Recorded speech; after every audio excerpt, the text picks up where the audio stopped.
Hello दोस्तों, नमस्कार। आज हम आप लोगों को फिर से केदारनाथ अपडेट दे रहे हैं। आप लोग देख सकते हैं कि जो यात्रा है, यात्रा का द्वितीय चरण शुरू हो चुका है और द्वितीय चरण में यात्रियों की जो संख्या है वो धीरे-धीरे बढ़ती जा रही है केदारनाथ क्षेत्र की ओर।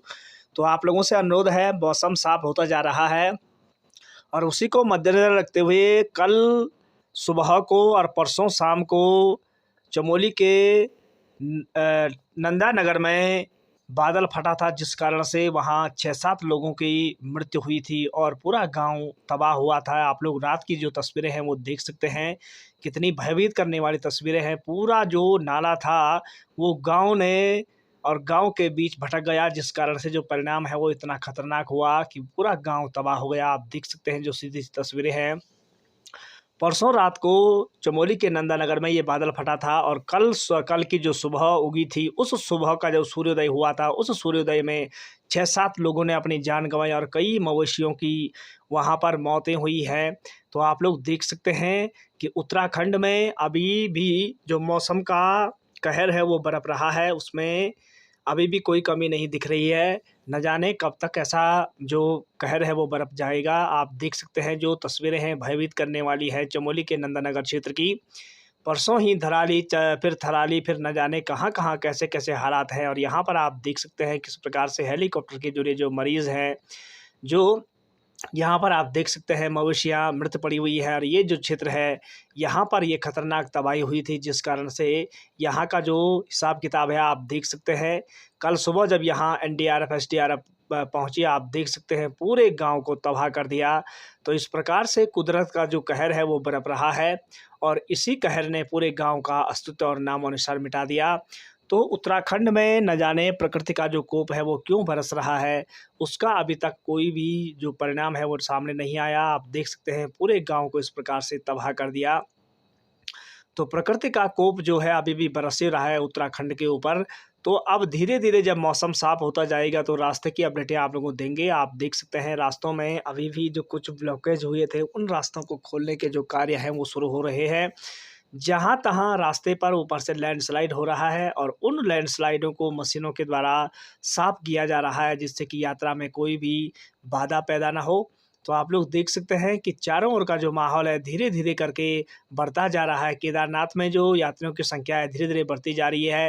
हेलीकॉप्टर की जो सुविधाएँ हैं वो भी बढ़ती जा रही हैं। आप देख सकते हैं एक के बाद एक हेलीकॉप्टर धीरे-धीरे करके आ रहे हैं और इसी प्रकार से अब यात्रा सुचारू होगी। तो आप लोगों से अनुरोध है, अगर आप लोग हेलीकॉप्टर के माध्यम से केदारनाथ यात्रा पर आना चाह रहे हो तो आप लोग आ सकते हैं। घोड़ा, गाड़ी, डोली, कंडी सारी चीज़ें यहाँ उपलब्ध हैं। आप धीरे-धीरे करके केदारनाथ यात्रा की ओर आएँ और जो ठंडा मौसम शुरू हो चुका है, बर्फ़बारी शुरू हो चुकी है केदारनाथ में, तो आप लोगों से अनुरोध है आप लोग अपने साथ गर्म कपड़े और विशेष जो दवाइयाँ हैं वो अपने साथ लेकर के आएँ और किसी भी तरह की कोई अनर्गल हरकत धामों में ना करें। आपको पता है पहले ही उत्तराखंड का अस्तित्व मिटने जा रहा है। प्रकृति का जो कोप है वो बरस रहा है।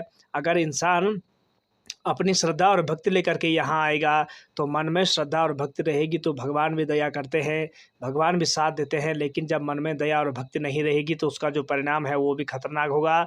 इसलिए आप लोगों से अनुरोध है, मन में दया और भक्ति लेकर के आएँ। कोई पिकनिक मॉल नहीं है, ये बाबा भोलेनाथ का अपना धाम है। इसलिए किसी के घर में अगर ऐसा अनिष्ट करोगे तो उसका जो परिणाम है वो भोगना पड़ेगा। चारों ओर का जो प्राकृतिक नज़ारा है वो आप लोगों को हम दिखा रहे हैं और आज भी 2 बजे के बाद धीरे-धीरे जो है हल्की-फुल्की बारिश हुई थी केदारनाथ धाम में।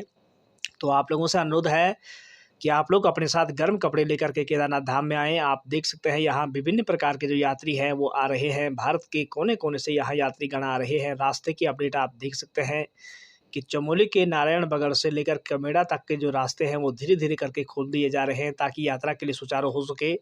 और यात्रा के लिए जब मार्ग सुचारू होंगे तो परिणाम भी अच्छे होंगे। इसलिए आप लोगों से अनुरोध है आप लोग भी यात्रा के मार्गों पर आएँ और अनेक प्रकार की जो सुख सुविधाएँ हैं वो आप लोगों को मिलेंगी।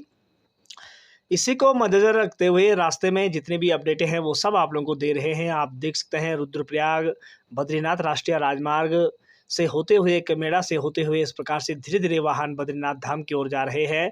और रुद्रप्रयाग में भी काकड़ा घाट से लेकर के सिरोबगढ़ में भी रास्ते खुले हुए हैं, इसमें भी कोई दोहराई नहीं है।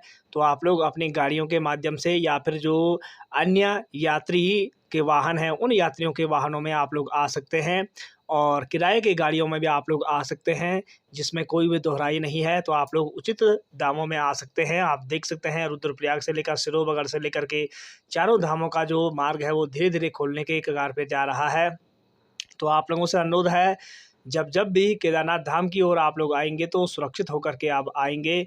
इसलिए आप लोगों से अनुरोध है कि अब आप धामों की ओर प्रवेश करें। यहाँ आप देख सकते हैं ये भूबैकुंठ बद्री धाम का एरिया है, जहाँ का प्राकृतिक सौंदर्य मनुष्य को काफ़ी भाता है। तो इसलिए आप लोग गंगोत्री, यमुनोत्री, केदारनाथ, बद्रीनाथ धामों की ओर श्राद्ध पक्ष में और नवरात्रियों में अवश्य आएँ, क्योंकि इसके पश्चात जो नवरात्रि शुरू होंगे, उन नवरात्रियों में आप लोग भगवान शिव के द्वार पर या चारों धामों के दर्शन कर सकते हैं। यहाँ आप देख सकते हैं धीरे-धीरे करके जो परिवहन विभाग की ओर से जो गाड़ियाँ हैं, वो भी शुरू हो चुकी हैं।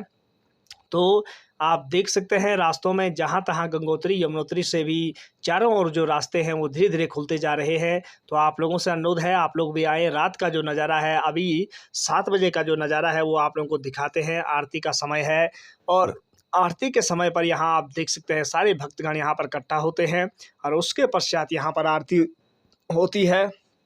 और आरती का जो नज़ारा है हर किसी को देखने में काफ़ी सौंदर्यवान होता है। इसलिए आप लोगों से अनुरोध है, आप लोग धामों में आएँ, अपनी मर्यादा बना कर के रखें, ताकि आप लोगों की ज़िंदगी में सुकून भर जाए। और इसी को मद्देनज़र रखते हुए अगर आज की जो अपडेट है आप लोगों को पसंद आई होगी, तो आप लाइक करें, सब्सक्राइब करें, शेयर करें। फेसबुक के माध्यम से आर के पहाड़ी ब्लॉग को फॉलो करें, इंस्टाग्राम के माध्यम से आर के पहाड़ी ब्लॉग को फॉलो करें। यहाँ से हम आप लोगों को पल-पल की अपडेट देते हैं, तो आप लोग देखते रहें, ताकि आप लोगों की ज़िंदगी में भी एक नया सवेरा हो और आप लोगों का जो जीवन है वो मंगलमय हो। तो आज की अपडेट में इतना ही। अब विदा लेते हैं। बाबा भोलेनाथ आप सबका जो जीवन है वो मंगलमय करे। धन्यवाद।